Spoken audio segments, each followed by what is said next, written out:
राम राम भाई सब ने। आज हम अपना दूसरे अध्याय का सेकंड पार्ट पढ़ते हैं, जिसमें श्री कृष्ण अर्जुन को समझाते हैं कि तुम बस अपना कर्म करो। फिलहाल तुम्हारा कर्म क्या है, तुम्हें इस धर्म युद्ध में अपना लड़ाई करनी है, इस धर्म युद्ध को तुम्हें जीतना है। किसी भी चीज़ की परवाह ना करते हुए तुम सिर्फ अपना कर्म करो, फल की इच्छा मत रखो, क्योंकि जो प्राणी फल की इच्छा के साथ कर्म करता है वो कभी भी कर्म का भोगी नहीं होता। फल की इच्छा को त्याग कर किए गए कर्म को ही कर्म माना जाता है।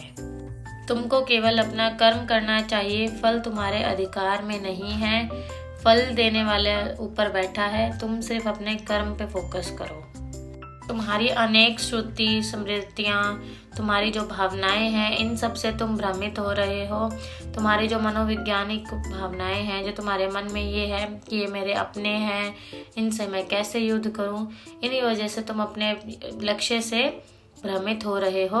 तुम सिर्फ अपने लक्ष्य पे फोकस रखो।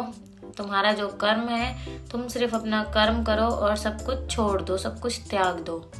ने कहा, हे माधव, आपने निश्चल आत्मस्मृति वाले किस व्यक्ति की तुलना की है?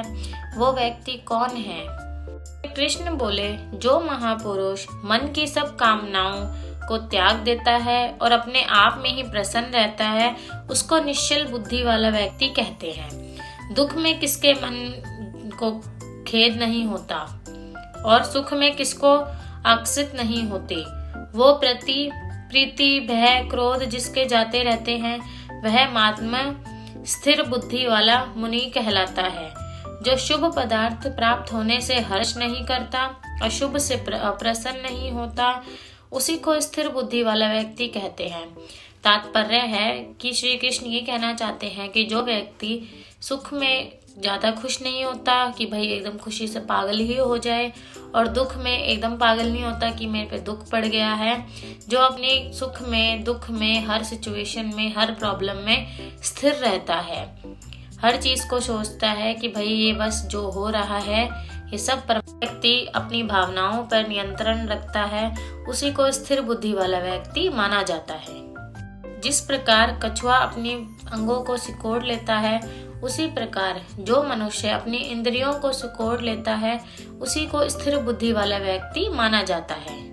व्यक्ति ने अपनी इंद्रियों को अपने काबू में कर लिया, वही व्यक्ति बुद्धि निश्चल व्यक्ति कहलाता है। इस व्यक्ति की इंद्रियां अपने कंट्रोल में नहीं होती, उसकी इच्छाएं होती हैं, जिसकी इच्छाएं फिर पूरी नहीं होती, वो क्रोधित हो जाता है। क्रोधित होकर बदला लेने की भावनाएं आ जाती हैं। बदला लेता है जो कोई भी इंसान, तो वो कहीं ना कहीं विनाश की तरफ दौड़ पड़ता है, चल पड़ता है।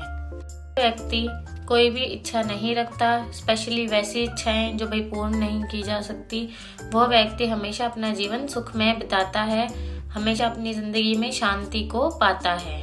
व्यक्ति सब कामनाओं को छोड़कर इच्छा रहित विचारता है। ममता अहंकार जिसमें नहीं है, वह शांति को प्राप्त होता है।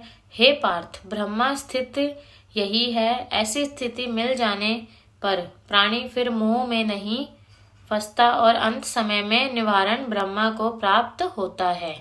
तो यहाँ दूसरा अध्याय हमारा खत्म हो गया। कल हम इस अध्याय का महात्म्य देखेंगे, पढ़ेंगे, सुनेंगे। आज के लिए बस इतना ही। Like, comment and subscribe my channel. Thank you.